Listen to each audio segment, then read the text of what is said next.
আজ আমি মা দিদি মাম্মাম চারজনে মিলে চলে গেলাম মেলাতে। তো মেলাতে এসে দেখছি সেই ভিড়। এবছর মেলায় যত ভিড় দেখছি আগে কোনো বছর দেখিনি। হ্যালো এভরিওয়ান, আমি দীপান্বিতা। আমি আবারও হাজির হয়ে গিয়েছি তোমাদের সামনে সুন্দর একটা ব্লগ। মেলাতে ঢুকতেই এত লোকজনের ভিড় দেখে গরমটা বুঝিয়ে এখন আরো বেশি লাগছে। মেলাতে ঢোকা মাত্রই আমাদের সবার একটু করে কেনাকাটা শুরু হয়ে গেছে। ক্লিপগুলো না আমার কাছে বেশ ভালো লাগে, তাই আমি মাকে দেখাচ্ছিলাম, দেখো মা কোনটা নেব। আমার আবার একটা খুব ভালো অভ্যেস আছে, ক্লিপ বলো গার্ডার বলো যা কিছুই হোক, আমি কোথাও একটা রেখে দিলে আমি সেটা আবার ভুলে যাই। আর আমার এই সমস্ত ছোটখাটো জিনিসগুলো এইভাবেই হারিয়ে ফেলি আমি। আমরা চলে আসলাম আরো একটা দোকানে। এখানে মাম্মামের বেশ অনেকগুলো জিনিস পছন্দ হয়েছে, সেখান থেকে সব কিছু গুটিয়ে গাটিয়ে নিয়ে নিয়েছে।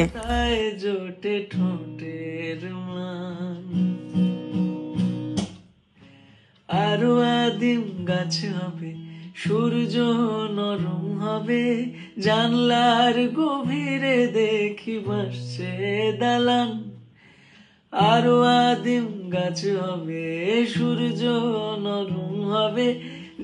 মেলায় ঘুরতে ঘুরতে মাকে অনেকক্ষণ ধরে পটিয়েছি। কারণটা কি জানো? মা না কোনো কিছুতেই উঠতে চায় না, এমনকি আমাদের কাউকেই উঠতে দেয় না। সে অনেক ভয় পায়। সে অনেক কষ্টে মষ্টে মাকে টয় ট্রেনে ওঠানোর জন্য রাজি করতে পেরেছি। এখন আমি, মা আর মাম্মাম তিনজনে মিলে টয় ট্রেনে উঠবো। না আমরা পাস নিয়ে এসেছিলাম, আর একটা পাসে শুধুমাত্র দুজন করেই ওঠা যায়, তাই আমি, মা আর মাম্মাম উঠেছি। দিদি এটাতে আর উঠলো না, অন্যগুলোতে দিদি আর আমি উঠবো। বেশ অনেকক্ষণ লম্বা লাইনে দাঁড়িয়ে থাকার পর আমাদের ওঠার চান্স এসেছে। তারপরে আর কি, ঝটপট করে উঠে বসে পড়ি টয় ট্রেনে।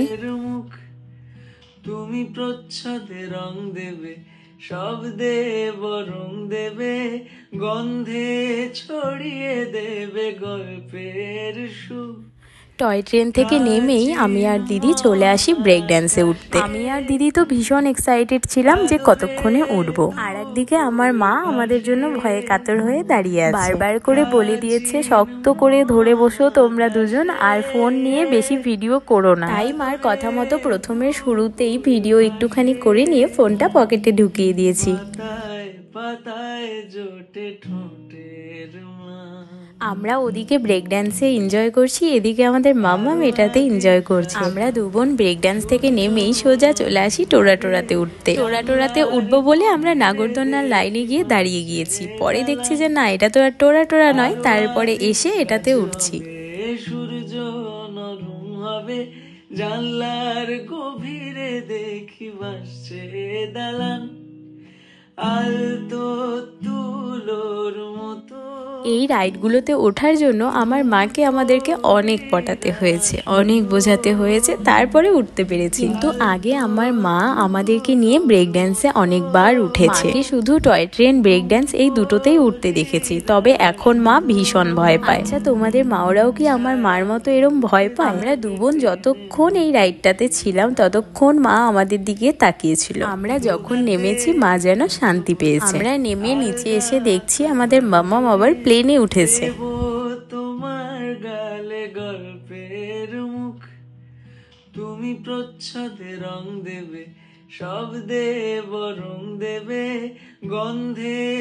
এই গরমে কারোই আর তেমন কিছু খাওয়ার ইচ্ছে নেই। আর এইদিকে আমাদের মামামও আজকে লক্ষ্মী মেয়ের মতো কোনো কিছুর আবদার করেনি, তবে লাস্টে আমারই না একটু চপ খেতে ইচ্ছে করছিল। তারপরে আমি আর দিদি মিলে দুজনে গিয়ে চপ নিয়ে আসি। জন্য মোচার চপ নিয়েছিলাম, আমার আর দিদির জন্য এটা যে কি নিয়েছিলাম নামটা মনে নেই, তবে খেতে ভীষণ টেস্টি ছিল। মামামও আবার আমার আর দিদির থেকে একটু ভাগ বসিয়ে নিল। আমরা যখন মেলায় বসে চপ খাচ্ছিলাম তখন একদম পুরো মেলা শেষ, সব দোকানের এক এক করে লাইট অফ করছিল। এখন আমরাও বেরিয়ে যাব, তবে যাওয়ার আগে মাম্মামের লাস্ট একটা আবদার, মানে আইসক্রিম খাবো। মাম্মামের হাতে একটা আইসক্রিম কিনে দিয়ে আমরা সবাই মিলে বেরিয়ে পড়ি। এই ছিল আজ আমার মেলায় ঘোরার একটা ছোট্ট ব্লগ। ব্লগটি যদি ভালো লেগে থাকে অবশ্যই একটা লাইক করে দিও, আর দেখা হচ্ছে নেক্সট কোনো সুন্দর একটি মিনি ব্লগে। ততক্ষণের জন্য টাটা, বাই।